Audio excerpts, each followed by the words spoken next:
ajarbelajar.com. Belajar, berbagi, berkontribusi. Apanya kejahatan sih? Terdapat banyak aspek yang terkandung dari kejahatan itu sendiri, bukan? Jadi, apa yang dipelajari dalam disiplin kriminologi? Menurut Mustafa, terdapat 4 aspek yang menjadi bahasan di kriminologi. Aspek yang pertama adalah perumusan sosial pelanggaran hukum, penyimpangan sosial, kenakalan, dan kejahatan. Secara cepatnya, ini membahas tentang kejahatannya itu sendiri.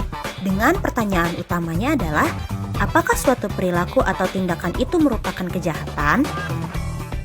Aspek yang kedua adalah pola-pola tingkah laku dan sebab musabab terjadinya pola tingkah laku yang termasuk dalam kategori penyimpangan sosial, pelanggaran hukum, kenakalan, dan kejahatan. Atau secara cepatnya adalah pelakunya. Pertanyaan utamanya dari aspek ini adalah, kenapa seseorang melakukan kejahatan? Kemudian, aspek ketiga adalah pola dan peran korban kejahatan bagi munculnya suatu peristiwa kejahatan serta kedudukan korban kejahatan dalam hukum dan masyarakat. Atau secara cepatnya adalah korbannya. Dan pertanyaan utamanya adalah, apa peranan korban dalam suatu kejahatan dan mengapa seseorang bisa menjadi korban kejahatan? Kemudian, aspek yang terakhir adalah aspek keempat, pola reaksi sosial formal, informal, dan non-formal terhadap penjahat, kejahatan, dan korban kejahatan.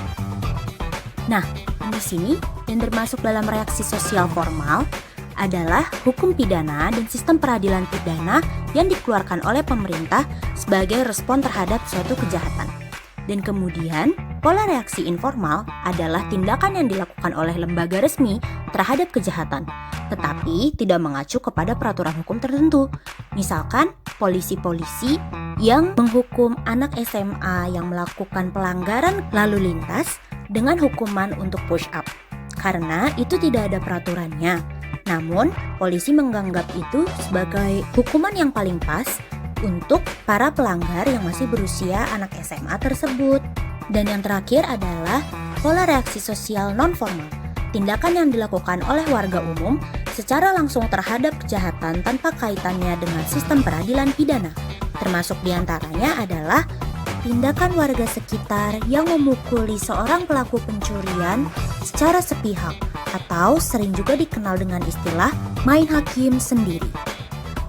Untuk menyimpulkan kembali, kriminologi itu adalah ilmu sosial yang mempelajari 4 aspek dari kejahatan, yaitu pendefinisian kejahatan itu sendiri, pelaku kejahatan, korban kejahatan, dan reaksi sosial masyarakat terhadap kejahatan. Nah, saya harap teman-teman semua sekarang jadi lebih paham mengenai apa itu kriminologi. Terima kasih banyak dan sampai jumpa lagi di lain kesempatan. Prof. Nasya out! Jangan lupa ya untuk like, subscribe, dan yang paling penting isi feedback konstruktif untuk mini tutor.